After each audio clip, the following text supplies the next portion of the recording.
আল্লামা সালাউদ্দিন সাহেব সংসদে দাঁড়িয়ে বললেন,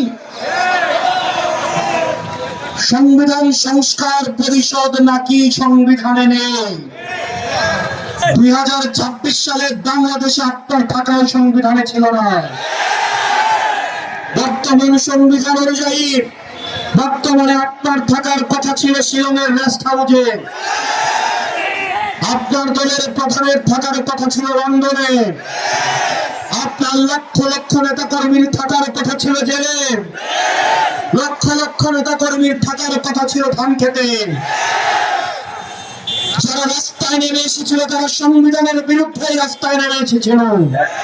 যদি সংবিধান মানতে চান তাহলে এই নির্বাচন হওয়ার কথা ছিল 2029 সালে। সংবিধানের অর্ধেক মানব আর অর্ধেক মানব না, এটা হতে পারে না। সংবিধানে যেটুকু আপনাদের পক্ষে যায় আপনারা শুধুমাত্র সেটুকুই মানছেন, আর যেটুকু জনগণের পক্ষে যায় আপনারা সেটার বিরুদ্ধে অবস্থান নিচ্ছেন। মনে রাখবেন, আলমুল আমার আপনাদেরকে মাফ করবে না, রিয়াগুপ আপনাদেরকে মাফ করবে না, ওয়াসিম স্নিগ্ধের আপনাদেরকে মাফ করবে না। আপনারা তাদের রক্তের উপরে দাঁড়িয়ে আজকে মন্ত্রী হয়েছেন এবং মন্ত্রী হয়ে তাদেরকে আপনারা ফার্মের মুরগি বলছেন।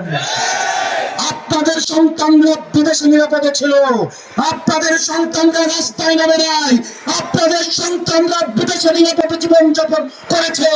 অন্যের সন্তানের রক্তের উপরে দাঁড়িয়ে বাংলাদেশের মানুষের সাথে আপনারা প্রতারণা করতে পারেন না।